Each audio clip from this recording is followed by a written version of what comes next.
Hey guys, welcome back to the Thought Spot. So on today's episode, I wanted to give a little bit of advice for anyone out there, especially women who may be seeking the assessment for autism, because navigating this could be very hard and difficult. And I've already gotten some emails and some DMs asking for advice. Navigating this is really confusing and there's not much information out there. I thought to myself that if I'm already getting a lot of questions from you guys, then this is probably something a lot of you guys have already tried looking for before actually reaching out to me to ask these types of questions. So I thought it would be helpful to just condense some of this information onto a video for anyone out there who may be confused and trying to navigate this on their own. They could watch videos like this and at least get some of their questions answered. So yeah, with that being said, let's get started with today's episode.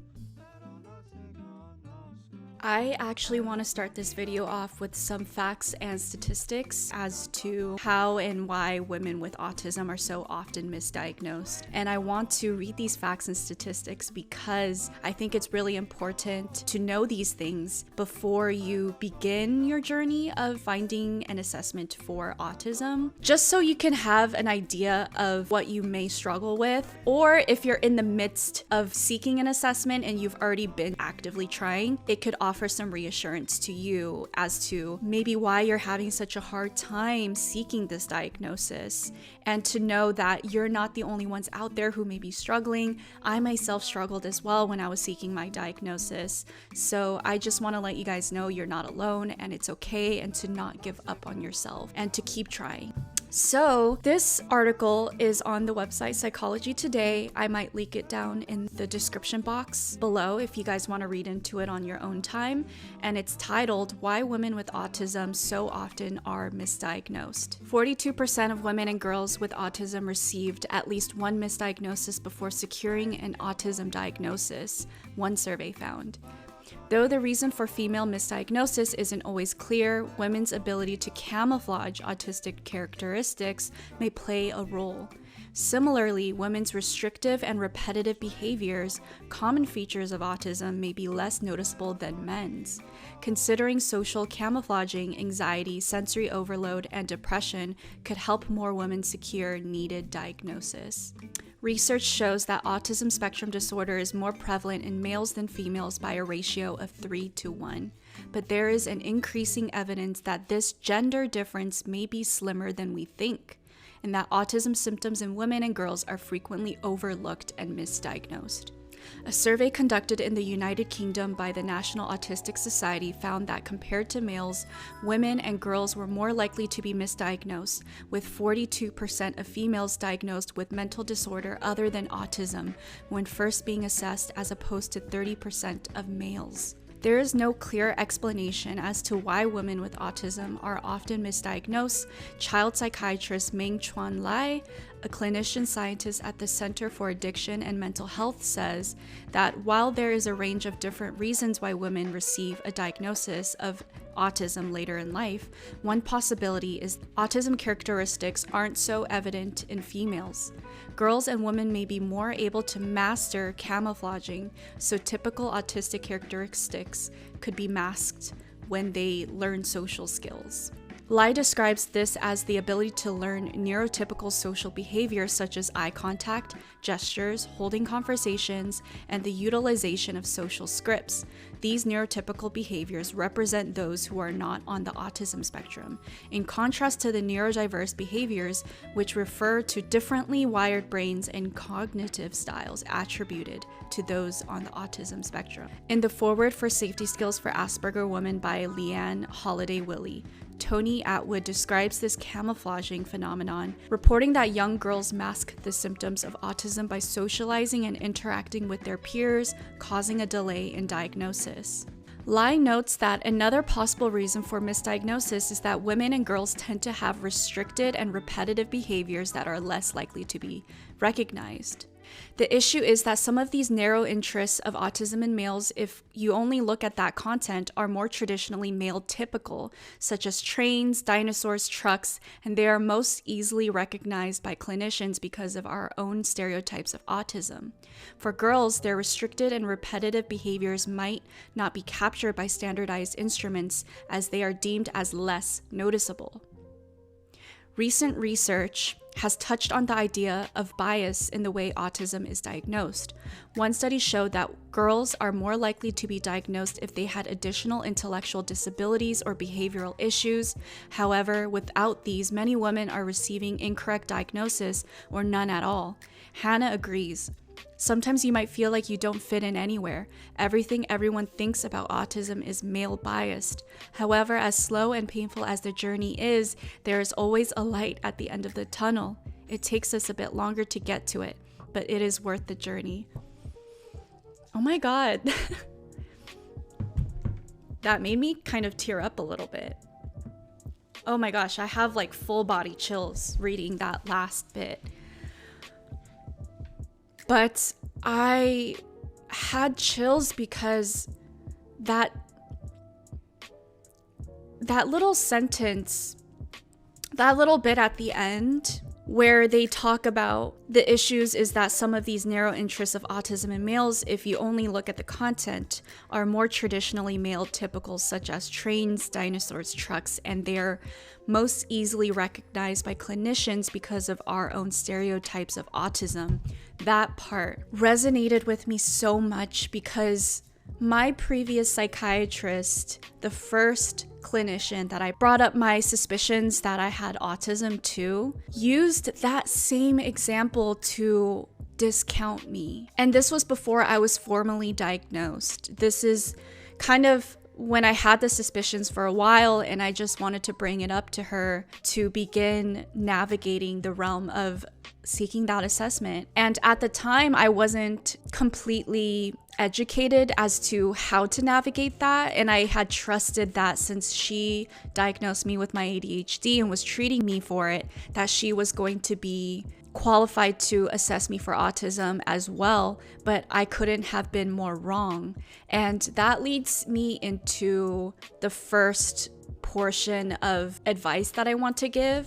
I asked one of my internet friends, her name is 𝗪𝐿𝐴, shout out 𝗪𝐪. I've been really enjoying talking and connecting with you. And she gave me a list of questions to answer in this video. And I had asked her to ask me some questions. And the first question was, what kind of medical or mental health professional can I trust with my diagnosis? I just want to say, if you are seeking an assessment for autism, please avoid going to a psychiatrist. And this isn't just me saying this because I had a bad experience with it with my previous psychiatrist. This is direct advice given to me from the assessor that ended up diagnosing me with autism. He is a psychologist that specializes in assessing people with various neurological behavioral conditions, and autism was one of them. And he was really well versed in not only assessing kids for autism, but adults of all age and gender backgrounds.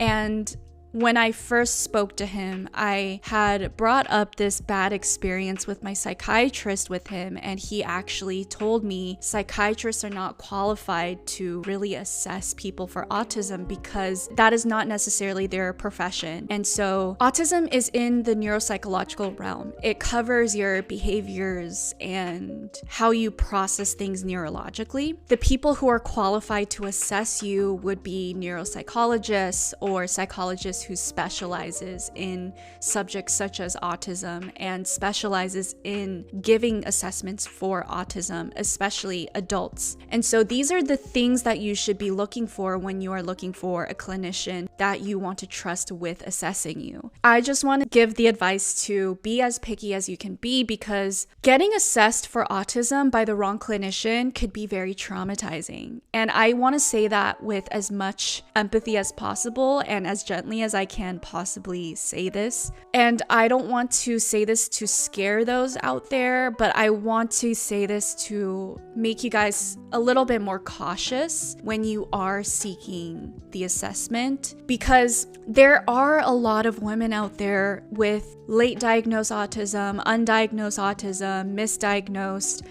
A lot of women out there have a lot of traumatic experiences going to clinicians who totally discount them, totally demean them, and even misdiagnose, and therefore gives them like the wrong treatment plan that can really affect your mental health and your physical health as well. And I really don't want to downplay that. I want to be as real as I can be. That is a total possibility, and it is a really big possibility because a lot of women have experienced that. I myself have experienced it as well.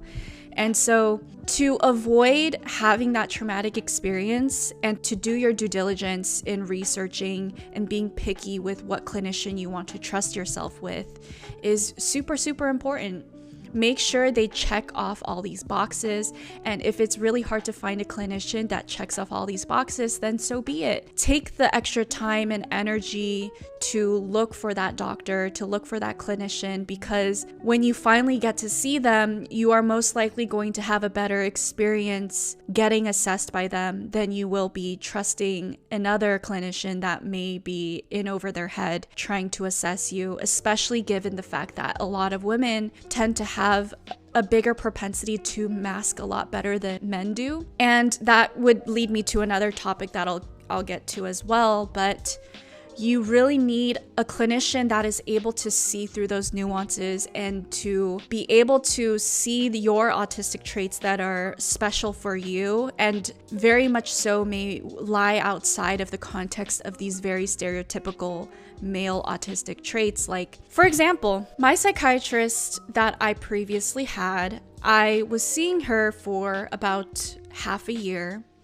And when I brought up the suspicions of autism to her, she started to tell me that I do not have autism because I did not dress like an autistic person. She said autistic individuals tend to be nerdier. They tend to not have fashion sense. That's not something an autistic person can pick up on. And so she said, judging by the way I look, judging by the way I dress, judging by the background of my Zoom calls, like the way I did my interior design, she said, based off of all of these traits, I cannot be autistic because I would not be able to make things aesthetically pleasing if I was truly autistic, which is a very disappointing and stereotypical outlook on what autism is, because my special interests, my autistic tendencies veer towards being very specific about how things look aesthetically. And that very much so may be fed into because of needing to pick up on masking through the way I look and through the way things look to other people. That is part of my masks, is if I look a certain way, if I make things look a certain way, other people will feel more comfortable to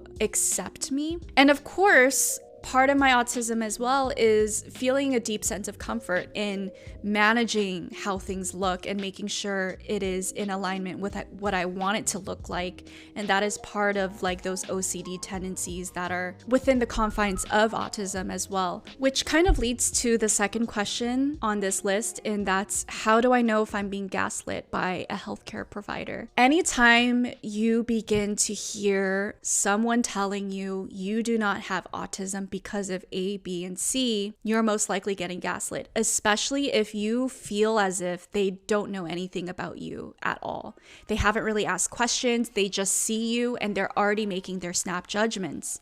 So when my psychiatrist started to go down the list of, you don't have autism because your background looks too pretty and you dress too well, those are stereotypes outside of these very harmful ideas of what autism is. Like autism means you're collecting Star Wars figurines in the background or dinosaur figurines, and you interrupt people while they're talking because you don't have those social cues. Things like that. When someone is trying to tell you you don't have autism, basically like talking at you rather than asking you questions and observing you, good indication that you're being gaslit, good indication that this healthcare professional is not qualified to assess you or diagnose you with or without autism. If that's the case and you find yourself in those situations, please just stop the session before it has any more time to go on and just say thank you for your time, but I feel like you are not the right person to be talking about this subject to, so I am going to stop this conversation and I am going to find someone who is qualified to talk about this subject with. And the third question on this list is, what does it cost to get a diagnosis? So, good question, Michaela. Seeking an autism diagnosis is not cheap. Every session is probably going to be around a couple $100s, like $500, $600 plus each session. And of course, it takes multiple sessions to get the diagnosis. So it's safe to say that seeking the diagnosis is going to be a couple $100s minimum. If not, it's going to be a couple $1,000s. So it's not cheap, which is why a lot of people tend to not even seek the diagnosis, because a lot of people don't have the means to get diagnosed, and that's the sad part. And if I talk about that more, I might start crying because it's not fair. But what I find very comforting is that when you find your autism community, you are most likely going to find that we embrace those who suspect they have autism and haven't been formally diagnosed, because we know how hard it is to seek that diagnosis. And unfortunately, there are people out there who are not diagnosed but have spent the money to get that assessment and still don't get that diagnosis, because it's so hard to navigate the realm of getting that diagnosis that you know that you have, but for whatever reason, the clinicians have these strong ideas of stereotypes of what autism is, and if you don't meet these very specific stereotypes, then you get misdiagnosed or you don't get diagnosed at all. And it's very unfair and it's very sad, and I really resonate with you guys, and it's very hard. And that's why I'm very happy that the autism community, especially women with autism community, are very open to those out there who just haven't been able to get the diagnosis yet for whatever reason. We're not there to discount your autism. We're not there to ask you to prove yourself. We just accept you because we know and we understand. And for that, I'm very thankful. So back to the question, I want to bring up different options for you guys. One, you could find a qualified clinician through your insurance that is covered by insurance. But that is going to be hard because it's hard to find a clinician that is qualified and ticks all those boxes that I talked about in the beginning of this video. So don't be surprised if you can't find a clinician that's covered by your insurance and that's in network with your insurance. I couldn't find anyone in network with my insurance, let alone within the same vicinity of where I live. All the clinicians that I found were hours away, even like in another part of the state as a whole. But you have to be cognizant that that is most likely going to be a possibility. Therefore, you have to be ready to make those accommodations, whether that's paying out of pocket, whether that's finding other loopholes. You just have to be ready for the fact that it's not going to be as easy as finding a clinician that is covered by your insurance and you're able to just make that appointment and get the assessment done. And it's easy and handy dandy, right? You're most likely going to find a clinician after hours and hours of research that's hopefully within driving distance from you, if not on an airplane ride away. And you should be ready to book a motel or book a hotel and stay in that town for however long to get the assessment done. And I'm going to talk about financial options if that is the case for you, as it was for me. And it is the single case agreement form. So let me talk about what that is. I didn't know about the single case agreement form at all. I didn't know it was an option until, thankfully, the clinician I found brought it up to me. So I was really lucky that this person cared enough about me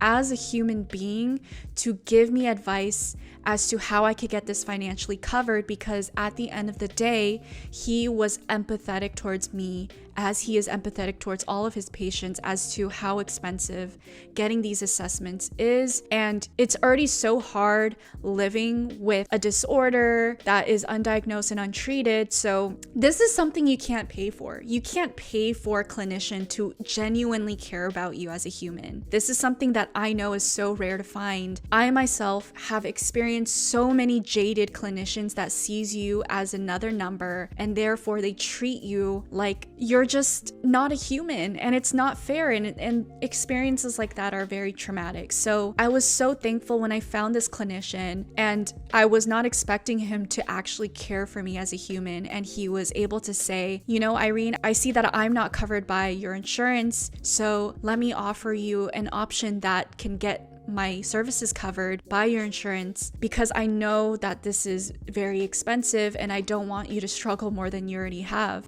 And so I'm gonna pass his blessed knowledge down to you guys, okay? Single case agreement form. He told me that he's had plenty of clients from all different cities get their services covered by their insurance. So if they were able to get the services covered, then I would be able to do it. He said, you just have to be diligent, you just have to advocate for yourself, and you just have to not let up until you get it done. And if so many people were able to get it done, then there's no reason why you can't. And he even went to go into detail about how people from big cities like LA, big cities like San Francisco Bay Area were able to get this covered. And if people from big cities can get it covered by their insurance and navigate that, then there's literally no reason why you can't. And I like to say, good news is I was able to get it covered pretty relatively easily. So there's no reason why you guys watching can't get this covered through the single case agreement form.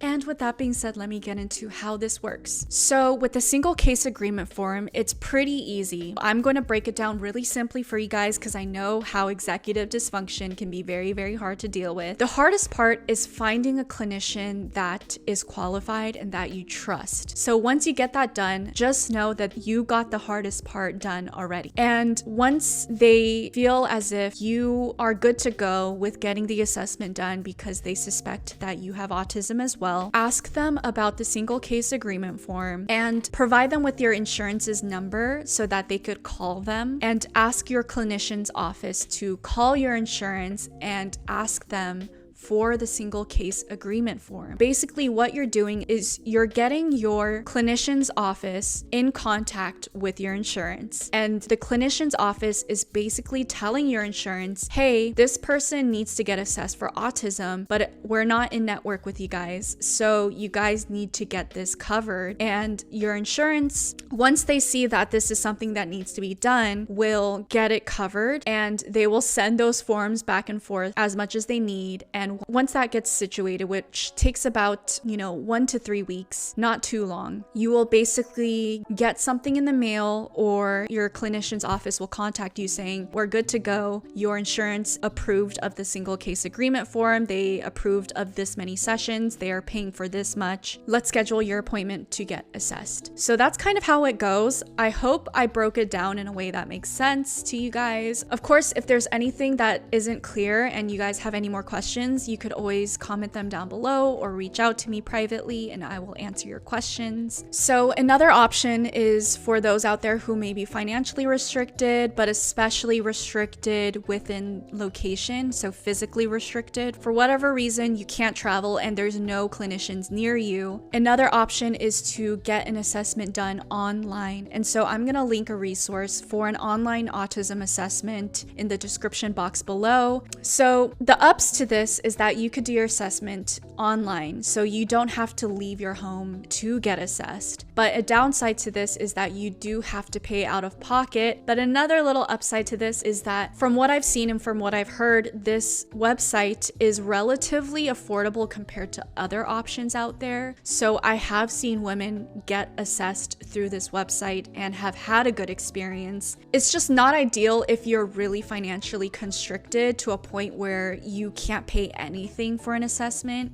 but it's good in a sense where it's not as expensive as other options out there, and you could do it from the comfort of your own home. So this is a good resource for those out there who finds those specific circumstances beneficial for them. And I give these two different options for those out there depending on what works best for you. Obviously, everyone is going to have different circumstances, so therefore they're going to have different needs. So whatever fits your needs the most is something that you should go along with. And the next question is, how do I choose who to share my diagnosis with, or that I'm on the diagnosis journey? This is a more subjective question and it's more personal. And so therefore you should reflect on your own and decipher whether or not you want to share this diagnosis with someone or your journey of diagnosis with someone. For me personally, when I was on my diagnosis journey, I pretty much only shared it with my family, my partner, and my closest friends. So like 3 of my friends. I truly don't care and don't feel like being diagnosed with autism or having autism is a bad thing. I am very proud of it, but it's not as easy as that, right? And I'm sure a lot of you can resonate.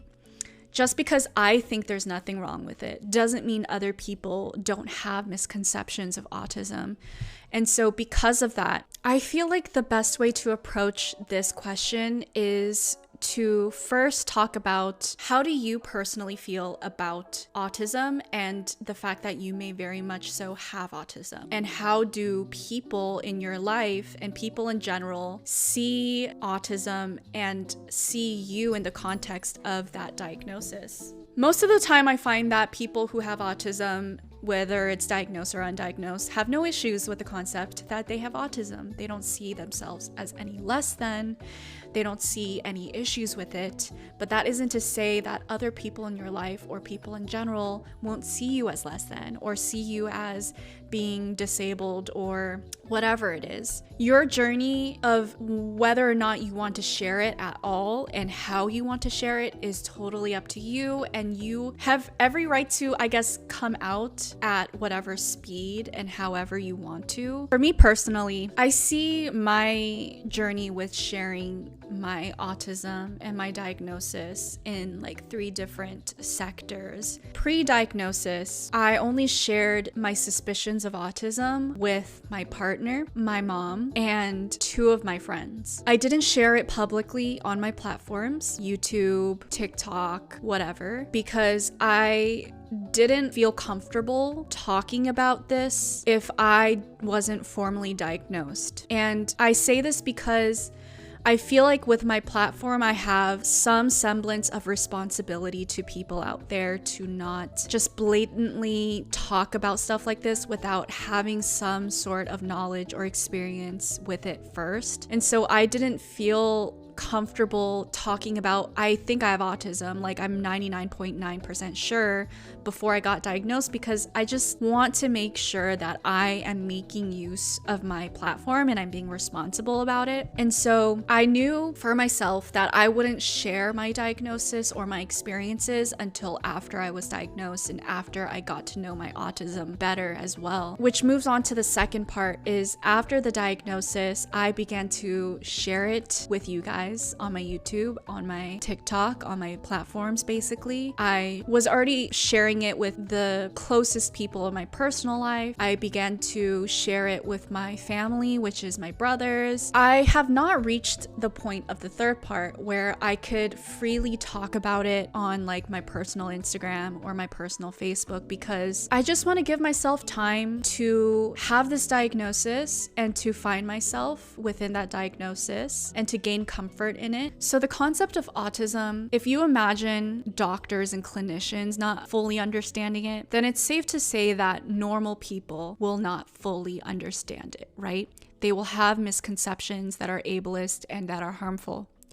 With that being said, if we talk about that in the context of people who have known me my whole life since I was a little girl, or people that have known me since high school, or people that have known me since college, or people I've met along the way that knew me as this very specific idea of Irene that I had put out to the world through masking and whatever, if I were to come out of nowhere talking about the fact that I'm autistic, I don't think normal people will be able to understand what that means. Therefore, they're gonna have harmful thoughts about me that I'm not necessarily ready to just be so public about. So it's kind of like, I'm ready to share myself, but other people are not necessarily ready to understand or receive it.